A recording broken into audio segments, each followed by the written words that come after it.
السلام علیکم ورحمۃ اللہ وبرکاتہ۔ امید ہے کہ آپ لوگ خیر و عافیت سے ہوں گے۔ قرآن مجید کے ترجمہ اور تفسیر کی ایک نئی کلاس کے ساتھ میں آپ لوگوں کی خدمت میں حاضر ہوں۔ آج ہم لوگ پڑھنے جا رہے ہیں رکوع نمبر 21، اور آج کا جو رکوع ہے وہ تھوڑا سا بڑا ہے، تو تھوڑا سا آپ کو ٹائم آج زیادہ لگنے والا ہے۔ کل ناغہ اس لیے ہو گئی کیونکہ کل جو ہے وہ لینٹر پڑھ رہا تھا، جو اسکول مدرسہ مسجد تعمیر ہو رہا ہے نا، بڑا جو پروجیکٹ ہے، تو اس میں ایک ہال کی ریکوائرمنٹ آ گئی تھی، تو وہ مانیتا اس ہال کے بعد ہی مل پائے گی، تو وہ ہال کا لینٹر پڑنا تھا۔ 1000 فٹ کا تقریباً وہ ہال تھا۔ الحمدللہ لینٹر پڑ گیا۔ چلیے، حضرت موسیٰ علیہ السلام کی قوم بنی اسرائیل کا واقعے بہت سارے چل رہے ہیں، کئی واقعات پیچھے گزر گئے، اور بنی اسرائیل کتنے نافرمان تھے، کتنی اللہ کی نافرمانیاں کرتے تھے، وہ بھی سلسلہ اللہ تعالیٰ نے بیان کیا ان واقعات کا۔ اچھا، یہ تمام کے تمام واقعات جو اللہ تعالیٰ قرآن میں بیان کر رہا ہے نا، یہ بنی اسرائیل کے علماء، کچھ واقعات تو علماء جانتے تھے اور بنی اسرائیل بھی جانتے تھے۔ تو ان واقعات کو سننے کے بعد، یہ واقعات کیوں بیان کیے جا رہے تھے؟ تاکہ ان کو پتہ چلے کہ یہ قرآن مجید جو ہے نا، یہ حق کی کتاب ہے، یہ سچ کی کتاب ہے، اور وہ اس کو فالو کرنے لگے، اور بہت سارے یہودیوں نے اسلام کو قبول بھی کیا۔ چلیے، یہ شاید جو واقعہ بیان کیا جا رہا ہے، یہ حضرت داؤد علیہ السلام کے زمانے کا ہے۔ یہ بنی اسرائیل کے کسی ٹائم کا یا کسی بستی والوں کا ہوگا کہ ایک بستی بنی اسرائیل کی جو ایک بستی ہے نا، وہ دریا کے پاس آباد تھی۔ تو اللہ تعالیٰ نے ہفتے کا دن، یعنی سنیچر کا جو دن ہے، وہ تھوڑا احترام والا، اور ہفتے کا دن ایسا بنایا کہ اس میں شکار کرنا منع تھا، کہ نہیں آپ جی شکار نہیں کر سکتے ہفتے کے دن۔ جیسے جمعہ ہے ہمارے یہاں کہ جمعے کے دن جمعے کی نماز جب اذان ہو جائے تو کام دھندے چھوڑ دو، اب جمعے کی نماز کی تیاری میں لگو، ایسا ان کے لیے ہفتے کا دن تھا کہ ہفتے کا دن آ جائے تو شکار نہیں کر سکتے، اب عبادت کرو۔ تو ہفتے کے دن میں ہوتا کیا تھا کہ اللہ تعالیٰ نے آزمائش کے لیے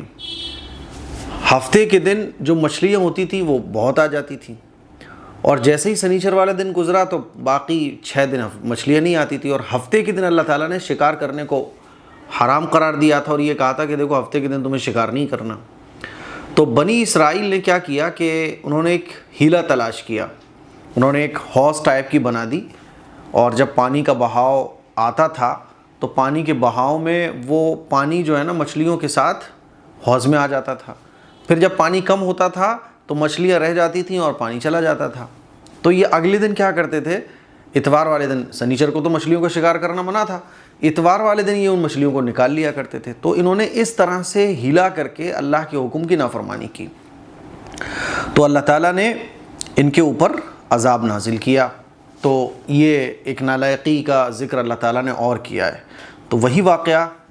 آج کے رکوع میں ہم لوگ پڑھنے والے ہیں۔ دیکھیے، اعوذ باللہ من الشیطان الرجیم، بسم اللہ الرحمن الرحیم، وَاسْأَلْهُمْ عَنِ الْقَرْيَةِ الَّتِي كَانَتْ حَاضِرَةَ الْبَحْرِ، اور ان سے اس بستی کے بارے میں پوچھو جو سمندر کے کنارے آباد تھی، جو سمندر کے کنارے آباد تھی، یعنی بنی اسرائیل کی ایک بستی۔ یہ واقعہ بنی اسرائیل کے درمیان بڑا مشہور ہوگا، تبھی تو اللہ تعالیٰ نے بیان کیا ہے کہ دیکھو یہ پیغمبر ایسے واقعے کے بارے میں بیان کر رہے ہیں کہ بنی اسرائیل کے علماء کو بس جس کے بارے میں پتہ ہے،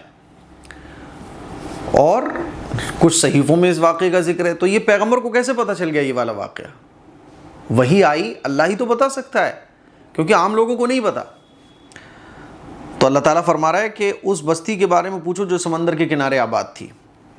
اِذْ يَعْدُونَ فِي السَّبْتِ اِذْ تَأْتِيهِمْ حِيتَانُهُمْ يَوْمَ سَبْتِهِمْ شُرَّعًا وَيَوْمَ لَا يَسْبِتُونَ لَا تَأْتِيهِمْ،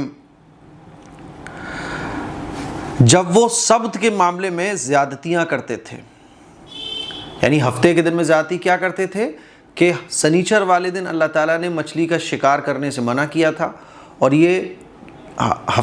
سنیچر والے دن مچھلی کا شکار تو نہیں کرتے تھے، لیکن ذاتی کیا کرتے تھے کہ انہوں نے ایک حوض بنا کے رکھا ہوا تھا کہ جب سنیچر والے دن پانی کا بہاؤ، جب مچھلیاں زیادہ ہوتی تھیں، پانی کا بہاؤ زیادہ ہوتا تھا تو پانی حوض میں آ جاتا تھا، اور شام ہوتے ہوتے پانی ختم ہو جاتا تھا، مچھلیاں رہ جاتی تھی۔ اتوار والے دن یہ پکڑ لیا کرتے تھے، کہتے تھے ہم نے سنیچر والے دن کہاں شکار کیا ہے۔ تو اللہ تعالیٰ فرما رہا ہے کہ جب یہ سنیچر کے معاملے میں زیادتیاں کرتے تھے، جب ان کے سمندر کی مچھلیاں سنیچر کے دن تو اچھل اچھل کر سامنے آتی تھیں، اور جب وہ سنیچر کے دن نہ منا رہے ہوتے تو وہ نہیں آتی تھیں۔ یہ سب آزمائش کے طور پر تھا کہ اب سنیچر میں تو خوب مچھلیاں آ رہی ہیں اور عام دنوں میں مچھلیاں غائب ہیں۔ كَذَلِكَ نَبْلُوهُمْ بِمَا كَانُوا يَفْسُقُونَ، اس طرح ان کی مسلسل نافرمانیوں کی وجہ سے ہم انہیں آزماتے تھے۔ اللہ تعالیٰ فرما رہا ہے یہ آزمائش تھی، جیسے ہمارے لیے بہت ساری چیزوں میں آزمائش ہے کہ نہیں ہے، کہ بھئی یہ حرام یہ حلال، ہمیں احتیاط رکھنی پڑتی ہے کہ بھئی یہ حرام ہے اس کو ہمیں نہیں کھانا ہے، یہ حلال ہے اس کو کھانا ہے۔ تو اللہ تعالیٰ نے اسی طرح سے یہ جو چیز رکھی تھی کہ سنیچر کو مچھلیوں کا شکار نہیں کر سکتے، یہ آزمائش تھی۔ کس وجہ سے آزمائش تھی؟ کیونکہ نالائق ہی اتنے تھے، اب یہ نالائق تھے تو ان کے اوپر سختیاں آتی تھیں، اب یہ تمہارے لیے آزمائش ہے، نالائقی بند کرو، اب اللہ کی اس آزمائش میں کامیاب ہو کے دکھاؤ، تو اس کے بعد اللہ تعالیٰ نعمتوں سے اور نوازے گا۔ تو اللہ تعالیٰ فرما رہا ہے کہ اس طرح کیا تھا، اس طرح ان کی مسلسل نافرمانیوں کی وجہ سے ہم انہیں آزماتے تھے۔ ٹھیک ہے، تو بات سمجھ آ گئی، یہ جو تھا واقعہ پورا یہ آزمائش کے لیے تھا، اور انہوں نے اس طرح سے ہیلا کیا۔ پھر کیا ہوا؟ ان کے اوپر عذاب آیا۔ اچھا، جب انہوں نے اس طرح کی حرکت کی تو تین گروہ ہو گئے، ایک تو یہ حرکت کرنے والے، دوسرا وہ گروہ تھا اللہ سے ڈرنے والوں کا جو ان کو اس حرکت پر روکتا تھا کہ یار دیکھو یہ کام نہ کرو، اللہ کا عذاب آ جائے گا، اللہ نے سنیچر والے دن مچھلیاں پکڑنے سے منع کیا ہے، تم سنیچر والے دن مچھلیاں پکڑ رہے ہو۔ تو یہ کہتے ہیں ہم کہاں پکڑ رہے ہیں، ارے ہم تو اتوار کو پکڑتے ہیں۔ تو یہ لوگ اللہ کے نیک بندے کہتے تھے ارے ہے تو یہ ہیلا ہی ہے، تو یہ چال ہی ایک طرح کی، سنیچر والے دن انہوں نے پکڑ لی، وہ الگ بات ہے تم گھر لے کے نہیں گئے، لیکن حوض تو تم نے بنا دی نا۔ وہ کچھ لوگ ایسے تھے جو خاموش رہتے تھے،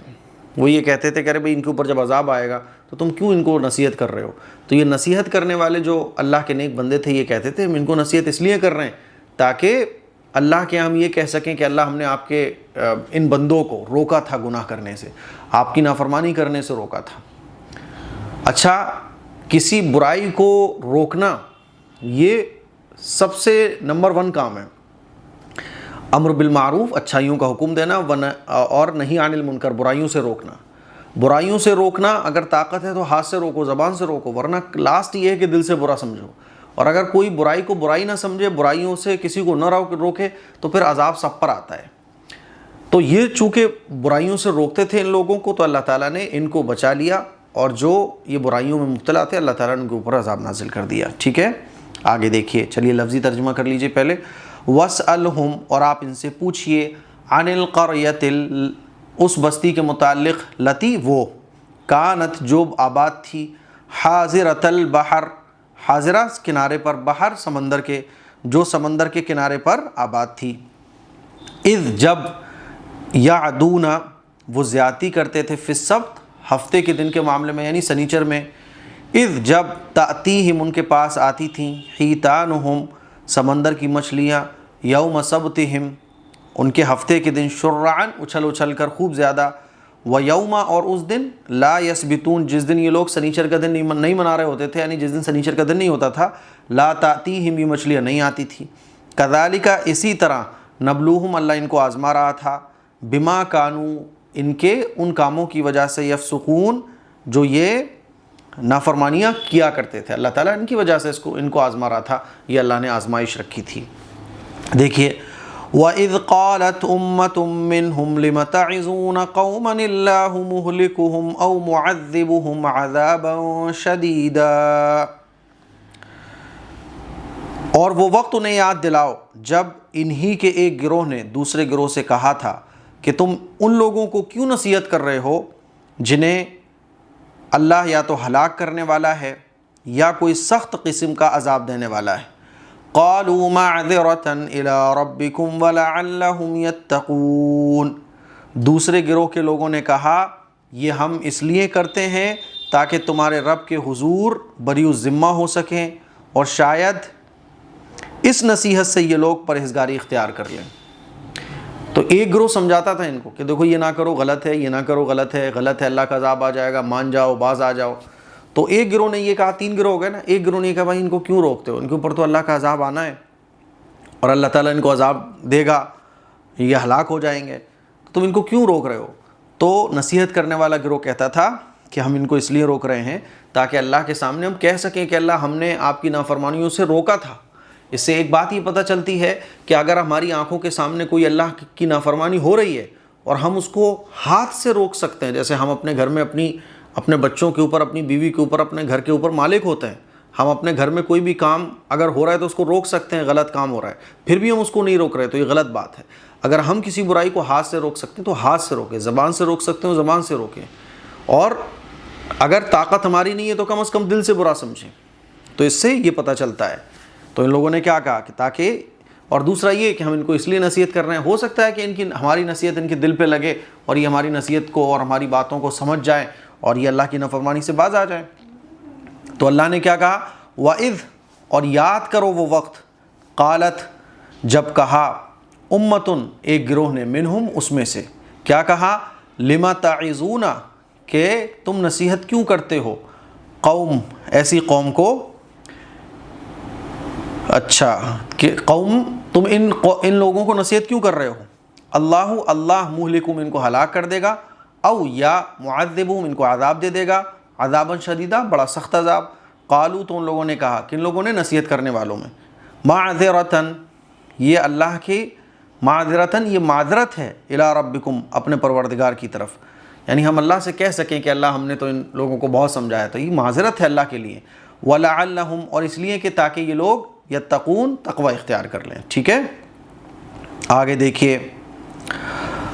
فَلَمَّا نَسُوا مَا ذُكِّرُوا بِهِ أَنجَيْنَا الَّذِينَ يَنْهَوْنَ عَنِ السُّوءِ وَأَخَذْنَا الَّذِينَ ظَلَمُوا بِعَذَابٍ بَئِيسٍ بِمَا كَانُوا يَفْسُقُونَ۔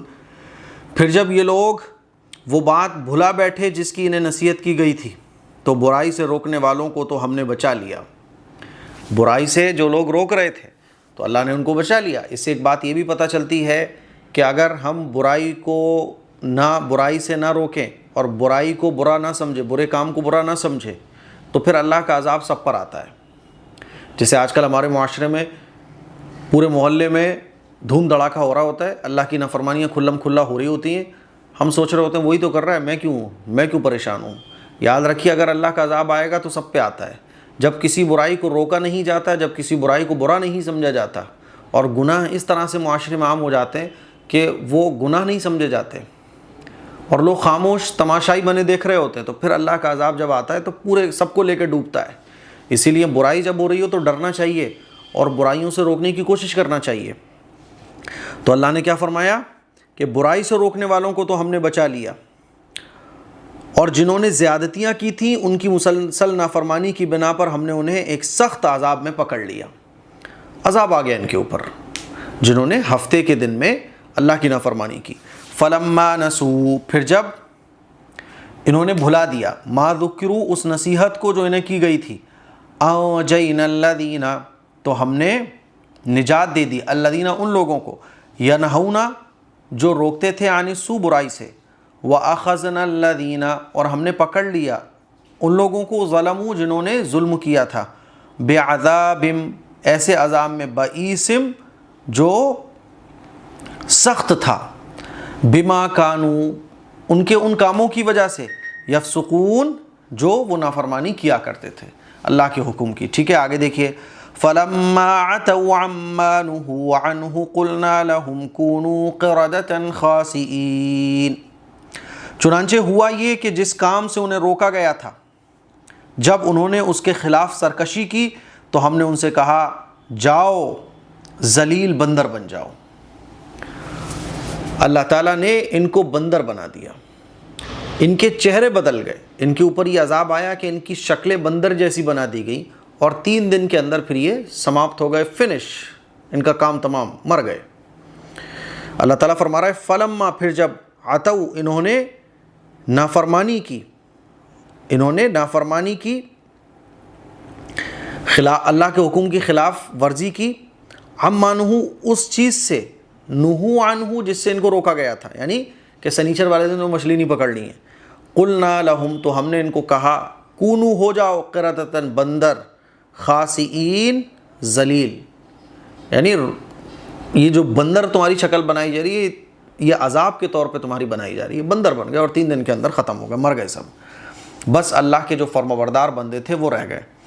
آگے دیکھیے وَإِذْ تَأَذَّنَ رَبُّكَ لَيَبْعَثَنَّ عَلَيْهِمْ إِلَى يَوْمِ الْقِيَامَةِ مَنْ يَسُومُهُمْ سُوءَ الْعَذَابِ إِنَّ رَبَّكَ لَسَرِيعُ الْعِقَابِ وَإِنَّهُ لَغَفُورٌ رَحِيمٌ۔ اور یاد کرو وہ وقت جب تمہارے رب نے اعلان کیا کہ وہ ان پر قیامت کے دن تک کوئی نہ کوئی ایسا شخص مسلط کرتا رہے گا جو ان کو بری بری تکلیفیں پہنچائے گا، بے شک تمہارا رب جلد ہی سزا دینے والا ہے اور یقیناً وہ بہت بخشنے والا بڑا مہربان بھی ہے۔ بنی اسرائیل کی مسلسل نافرمانیوں کی وجہ سے ان کے اوپر ایک دائمی عذاب قیامت قائم ہونے تک ایک عذاب ان کے اوپر یہ بھی مسلط کر دیا گیا ہے کہ تھوڑے تھوڑے وقفے کے بعد ان کے اوپر کوئی نہ کوئی ظالم، کوئی بھی کوئی نالائق قسم کا آدمی مسلط رہے گا، یعنی کسی نہ کسی کے انڈر میں رہیں گے یہ لوگ، اور یہ قیامت تک رہے گا۔ اور دوسری چیز یہ کہ یہ کبھی ایک ساتھ یونٹی کے ساتھ نہیں رہ پائیں گے، بکھرے وہ پڑے رہیں گے پوری دنیا کے اندر۔ تو اللہ تعالیٰ نے ایک دائمی عذاب قیامت تک کے لیے ان کے اوپر یہ مسلط کر دیا ان کی مسلسل نافرمانیوں کی وجہ سے۔ اللہ تعالیٰ فرما رہا ہے وَإِذْ، اور یاد کرو وہ وقت، تَأَذَّنَ، جب اعلان کیا، ربک، تمہارے رب نے کیا اعلان کیا، لَيَبْعَثَنَّ، کہ ضرور مسلط رہے گا، علیہم، ان کے اوپر، الی یوم القیامہ، قیامت کے دن تک۔ کون مسلط رہے گا؟ من، ایسا شخص، یسومہم، جو ان کو تکلیفیں پہنچائے گا، سوء العذاب، بری بری، یعنی قیامت قائم ہونے تک ان کے اوپر کوئی نہ کوئی ایسا شخص مسلط رہے گا جو ان کو تکلیفیں پہنچائے گا، یہ سکون سے نہیں رہ پائیں گے۔ آج بھی آپ اگر دیکھیں پوری دنیا کے اندر یہودی سکون سے نہیں رہ پاتے ہیں۔ اگر اسرائیل اپنے آپ کو بہت طاقتور سمجھ رہا ہے تو وہ امریکہ کی وجہ سے، امریکہ ہاتھ پیچھے کھینچ لے، ان کی ایسی گت بننے والی ہے کہ یہ منہ دکھانے کے قابل نہ رہیں، کیونکہ ان کی اپنی کوئی پاور نہیں ہے، یہ تو امریکہ کے بلبوتے پہ پھل پھول رہے ہیں۔ تو اللہ تعالیٰ، اچھا یہ ایسا کیوں ہے؟ آپ دیکھیں حضرت موسیٰ علیہ السلام کی جب سے یہ آیت نازل، حضرت موسیٰ علیہ السلام کے وقت سے ان کی مسلسل نافرمانیوں کی وجہ سے ان کی نافرمانیوں کا اثر یہ ہوتا ہے کہ یہ ایک ایسا آدمی ان کے اوپر مسلط ہو جاتا ہے جو ان کو تکلیفیں پہنچاتا ہے ان کی حرکتوں کی وجہ سے۔ اچھا آج یہودی جو ان کا ایک ملک ہے اسرائیل، اور پوری دنیا کے یہودی اس اسرائیل ملک میں رہتے ہیں، تو اب یہ جو ایک جگہ یہودی جمع ہو رہے ہیں تو یہ قرآن مجید کی آیت کے خلاف نہیں ہے، کیونکہ حدیث سے پتہ چلتا ہے کہ ایک ٹائم ایسا آئے گا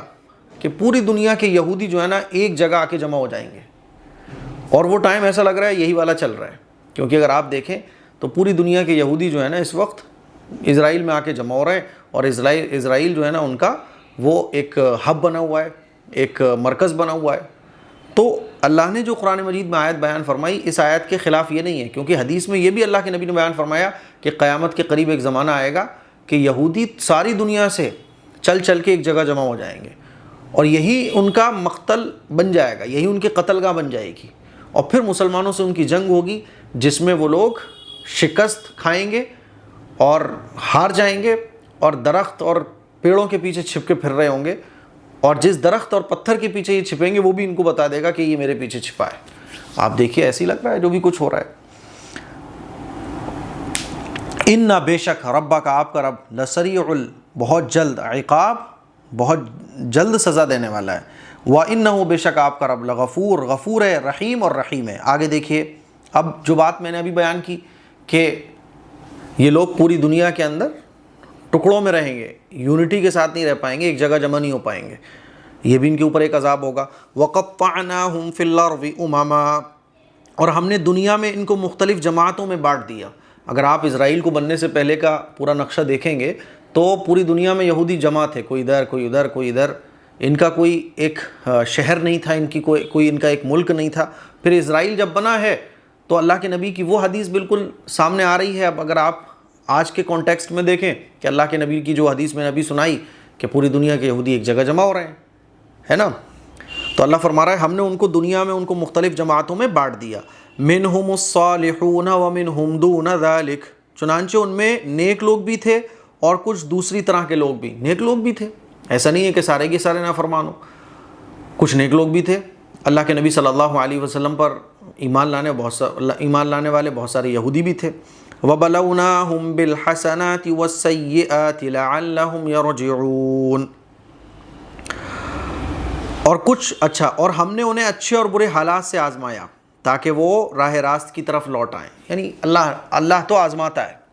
نیکیوں نعمتوں کے ذریعے آزماتا ہے اور مصیبتوں کے ذریعے آزماتا ہے، یہ تو ہر آزمائش میں ناکام رہے۔ اللہ تعالیٰ فرماتا ہے کہ ہم نے ان کو آزمایا۔ دیکھیے وَقَطَّعْنَاهُمْ، اور ہم نے ان کو بانٹ دیا ہے، فی الارض زمین میں، امما ٹکڑیوں میں، منہم ان میں سے کچھ لوگ صالحون نیک ہیں، ومنہم اور ان میں سے کچھ لوگ دون ذالک کچھ برے لوگ ہیں، ہے نا، دوسری طرح کے لوگ ہیں۔ وَبَلَوْنَاهُمْ اور ہم نے ان کو آزمایا بالحسنات نیکیوں سے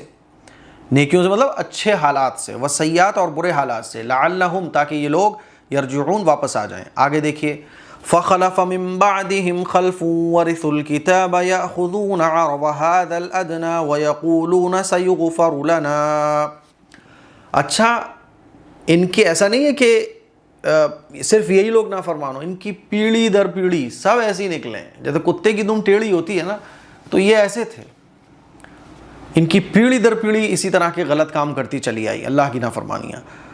دیکھیے پھر ان کے بعد ان کی جگہ ایسے جانشین آئے جو کتاب، کون سی کتاب؟ یعنی توریت کے وارث بنے، مگر ان کا حال یہ تھا کہ اس ذلیل دنیا کا ساز و سامان رشوت میں لیتے اور کہتے کہ ہماری بخشش ہو جائے گی، یعنی رشوت لیتے تھے۔ اللہ کے نبی صلی اللہ علیہ وسلم کے زمانے میں بھی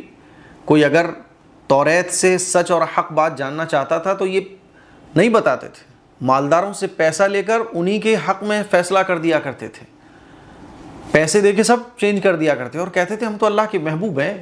سیغفر لنا، ہم تو بخش دیے جائیں گے، کوئی مسئلے کی بات نہیں، اور اگر ہم جہنم میں گئے بھی تو تھوڑے سے ٹائم کے لیے جائیں گے، پھر اللہ تعالیٰ نکال دے گا، کوئی مسئلہ نہیں ہے۔ تو اللہ تعالیٰ ان کی تمام حرکتوں کی پول پٹیاں کھول رہے ہیں۔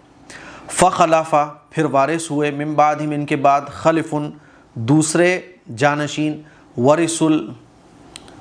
ورثو جو وارث ہوئے کتاب کے، یاخذون یہ لیتے تھے، عرض سامان، ھذا الادنی اس دنیا کی زندگی کا، ویقولون اور کہتے تھے، سیغفر لنا کہ ہماری مغفرت کر دی جائے گی، یعنی یہ رشوت میں پیسے لیتے تھے اور اللہ کی کتاب کا حکم بدل دیا کرتے تھے۔ اسی لیے بعض عام لوگ اگر اپنے علماء سے پوچھتے تھے کہ یہ جو آخری پیغمبر آئے ہیں یہ سچ ہے، تو یہ گول مول باتیں جواب دے کے اور رخصت کر دیا کرتے تھے۔ دیکھیے وَإِن يَأْتِهِمْ عَرَضٌ مِثْلُهُ يَأْخُذُوهُ، حالانکہ اگر اسی جیسا ساز و سامان دوبارہ ان کے پاس آتا تو وہ اسے بھی رشوت میں لے لیتے، یعنی بار بار رشوت لیتے تھے، یہ کہتے تھے اللہ میں معاف کر دے گا، اور تو بھائی معاف کیسے کر دے گا، تمہاری نیت میں کھوٹ ہے نا، تم رشوت لے رہے ہو، تمہارے دل میں یہ دوبارہ پھر میں لے لوں گا، اللہ کا حکم بدل دوں گا۔ ایسی کئی پیشکش حضور اکرم صلی اللہ علیہ وسلم کو بھی کی گئی کہ ایسا کرو، کمپرومائز کرتے ہیں اور تم ہمارے حق میں فیصلہ کر دینا، ہم ایسا کر لیں گے ویسا کر لیں گے، لیکن اللہ کے نبی نے کہا کہ نہیں، جو سچ ہے وہ سچ ہے، جو حق ہے وہ حق ہے۔ تو اللہ تعالیٰ فرما رہا ہے کہ ان کے پاس دوبارہ سے پھر رشوت پھر لے لیا کرتے تھے، ایسا نہیں تھے ایک بار کا کام ہو، بار بار یہ لوگ یہ کام کیا کرتے تھے۔ وَإِن اور اگر یاتیم ان کے پاس آتا، عرضم دنیا کے ساز و سامان یعنی رشوت، مثلو اسی طرح کی، یاخذو تو وہ اس کو بھی لے لیتے تھے۔ الم یؤخذ علیہم میثاق الکتاب الا یقولوا علی اللہ الا الحق ودرسوا ما فیہ والدار الآخرۃ خیر للذین یتقون افلا تعقلون۔ کیا ان سے کتاب میں مذکور یہ عہد نہیں لیا گیا تھا؟ یعنی کتاب میں تو یہ تھا کہ اللہ کا صحیح حکم لوگوں کو بتاؤ، صحیح باتوں پر عمل کرو، تو اللہ تعالیٰ فرما رہا ہے کہ ان سے کتاب میں لکھا ہوا یہ عہد نہیں لیا گیا تھا کہ وہ اللہ کی طرف حق کے سوا کوئی بات منسوب نہ کریں، اور اس کتاب میں جو کچھ لکھا تھا وہ انہوں نے باقاعدہ پڑھا بھی تھا، اور آخرت والا گھر ان لوگوں کے لیے کہیں بہتر ہے جو تقوی اختیار کرتے ہیں۔ اے یہود، کیا پھر بھی تم عقل سے کام نہیں لیتے؟ کہاں کیا ہو گیا تمہیں، کیا تم عقل استعمال نہیں کرتے؟ دیکھیے الم یؤخذ اور کیا نہیں لیا گیا تھا علیہم ان سے میثاق الکتاب کتاب کا عہد، کیا عہد لیا گیا تھا کتاب میں؟ اللہ یقولو کہ وہ نہیں کہیں گے علی اللہ اللہ کے خلاف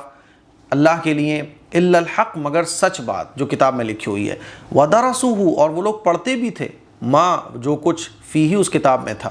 والدار الآخرہ اور آخرت کا گھر خیر بہتر ہے، للذین ان لوگوں کے لیے یتقون جو تقوی اختیار کرتے ہیں، افلا تعقلون تو کیا اے یہود کیا ہو گیا ہے تمہیں، تعقلون کہ تم سمجھتے نہیں ہو۔ آگے دیکھیے والذین یمسکون بالکتاب واقاموا الصلاة انا لا نضیع اجر المصلحین، اور جو لوگ کتاب کو مضبوطی سے تھامتے ہیں اور نماز قائم کرتے ہیں تو ہم ایسے اصلاح کرنے والوں کا اجر ضائع نہیں کرتے۔ اللہ تعالیٰ ان لوگوں کی بھی تعریف کر رہا ہے جو توریت پر مکمل عمل کرتے رہے اور جب آخری پیغمبر آئے تو ان پر ایمان لے کے آ گئے۔ اللہ تعالیٰ تعریف بیان کر رہا ہے اور اللہ تعالیٰ وعدہ کر رہا ہے کہ ایسے لوگوں کا اجر کو ہم ضائع نہیں کریں گے۔ والذین وہ لوگ یمسکون جو مضبوطی سے تھامتے ہیں بالکتاب کتاب کو، واقاموا الصلاۃ اور نماز کو قائم کرتے ہیں، انا بے شک ہم لا نضیع ضائع نہیں کرتے اجر المصلحین اصلاح کرنے والوں کا اجر ضائع نہیں کرتے۔ آگے دیکھیے وَإِذْ نَتَقْنَا الْجَبَلَ فَوْقَهُمْ كَأَنَّهُ ظُلَّةٌ وَظَنُّوا أَنَّهُ وَاقِعٌ بِهِمْ، اور یاد کرو جب ہم نے پہاڑ کو ان کے اوپر اس طرح اٹھا دیا تھا جیسے وہ کوئی سائبان ہو، اور انہیں یہ گمان ہو گیا تھا کہ وہ ان کے اوپر گرنے ہی والا ہے۔ خُذُوا مَا آتَيْنَاكُمْ بِقُوَّةٍ وَاذْكُرُوا مَا فِيهِ لَعَلَّكُمْ تَتَّقُونَ، اس وقت ہم نے حکم دیا تھا کہ ہم نے تمہیں جو کتاب دی ہے اسے مضبوطی سے تھامو اور اس کی باتوں کو یاد کرو تاکہ تم تقوی اختیار کر سکو۔ یہ پورا واقعہ کیا ہے؟ جیسے میں نے آپ کو بتایا تھا لاسٹ رکوع میں کہ حضرت موسیٰ علیہ السلام کوہ طور پر چلے گئے 40 دن کے لیے، اللہ تعالیٰ نے توریت دی، توریت لے کے جب واپس آئے توریت کی تختیوں کو تو پورا وہ سامری والا واقعہ پیش آیا تھا۔ پھر جب سامری کا واقعہ نپٹا، مسئلہ حل ہوا، تو حضرت موسیٰ علیہ السلام نے توریت کی تختیاں اٹھا کے کہا کہ یہ اللہ کے احکام ہے، اس پہ عمل کرنا ہے۔ اب تو کچھ لوگ کہنے لگے کہ اچھا جی اللہ کا احکام ہم کیسے مان لیں کہ اللہ نے یہ دیا، ہم تو نہیں مانیں گے۔ تو یہ فیصلہ ہوا کہ 40 لوگوں کو لے کے حضرت موسیٰ علیہ السلام کوہ طور پر جائیں گے۔ جب 40 لوگوں کو کوہ طور پر لے کے حضرت موسیٰ علیہ السلام پہنچے تو اللہ تعالیٰ نے کہا کہ یہ اللہ کا کلام تمہیں دیا جاتا ہے، اس پر عمل کرنا ہے۔ دیکھنا تو پاسبل نہیں ہے، انہوں نے دیکھنے کی فرمائش ظاہر کی تھی۔ تو وہاں کہنے لگے کہ ہم یہ کیسے مان لیں کہ یہ اللہ ہی کہہ رہا ہے، مطلب اس درجے کی نافرمانی۔ تو پھر کیا ہوا کہ ایک عذاب آیا اور سب کے سب مر گئے۔ تو حضرت موسیٰ علیہ السلام نے اللہ سے درخواست کی کہ اللہ ان کو آپ دوبارہ زندہ کر دیجئے ورنہ میری قوم کیا کہے گی، میری قوم تو ہلاک اور برباد ہو جائے گی۔ تو اللہ تعالیٰ نے ان کو دوبارہ زندہ کیا، اور یہ جب واپس آئے تو اپنی قوم والوں سے کہنے لگے ہاں اللہ نے یہی کہا ہے کہ یہ توریت ہے، اس پہ عمل کرنا ہے، لیکن یہ ساتھ ساتھ انہوں نے ایک لائن اور جوڑ دی کہ اللہ نے یہ بھی کہا ہے کہ جتنا ہو سکے عمل کرو ورنہ کوئی بات نہیں ہے۔ اب تو قوم والوں کو ہیلا مل گیا کہ بھئی ٹھیک ہے، جتنا اب ہم سے تو عمل نہیں ہو پائے گا، جب دیکھا جائے گا عمل کرنا ہوگا، باقی اللہ نے یہی تو کہا ہے کہ جتنا ہو سکے عمل کرو ورنہ چھوڑ دو، تو جتنا ہوگا دیکھیں گے۔ تب اللہ تعالیٰ کی طرف سے کیا ہوا کہ ایک پہاڑ اپنی جگہ سے ہلا اور ان کے اوپر آ کے یوں جیسے بادل آ جاتا ہے ہمارے اوپر، اسی طرح سے اللہ تعالیٰ کی طرف سے ایک پہاڑ، ایک بڑا پتھر ان کے اوپر آ کے یوں ہو گیا کہ ابھی گر جائے گا۔ جیسے چھت ہوتی ہے نا تو ایسے چھت گرنے لگتی ہے، ایسے ہی ہو گیا ان کے اوپر۔ اور اللہ تعالیٰ کی طرف سے یہ حکم ہوا کہ اگر عمل کرو عمل نہیں کرو گے تو ابھی تمہیں گرا کے سب ہلاک ہو جاؤ گے۔ تو انہوں نے کہا عمل کرتے ہیں جی۔ تو اللہ تعالیٰ اسی واقعے کو بیان کر رہا ہے کہ اس درجے کی نالائقی تم نے کی۔ وَإِذْ اور یاد کرو، نَتَقْنَل جب ہم نے اوپر کی طرف اٹھا دیا، جبل پہاڑ کو، فوقہم ان کے اوپر، کأنہ جیسے کہ ذلہ یہ کوئی صاحبان ہو، وظنوا اور انہیں یہ گمان ہو گیا تھا، انہ کہ یہ پہاڑ واقع بہم ان کے اوپر گر ہی جائے گا۔ خذوا اور اللہ نے کیا کہا کہ پکڑو ما اس کتاب کو، ان تختیوں کو، آتیناکم جو ہم نے تم کو دی ہے، بقوت مضبوطی سے، واذکروا اور یاد کرو، اچھا اور یاد کرو یعنی مضبوطی سے پکڑو اور اس کو یاد کرو، ما فیہ جو کچھ اس میں ہے، لعلکم تتقون تاکہ تم تقوی اختیار کر لو۔ تو یہ بنی اسرائیل کے کچھ واقعات تھے جو آج کے رکوع میں ہم لوگوں نے پڑھے۔ مجھے امید ہے کہ آج کا رکوع آپ کو اچھے طریقے سے سمجھ آ گیا ہوگا۔ اس کلپ کو شیئر کریں، دوسروں تک پہنچائیں۔ السلام علیکم ورحمۃ اللہ وبرکاتہ۔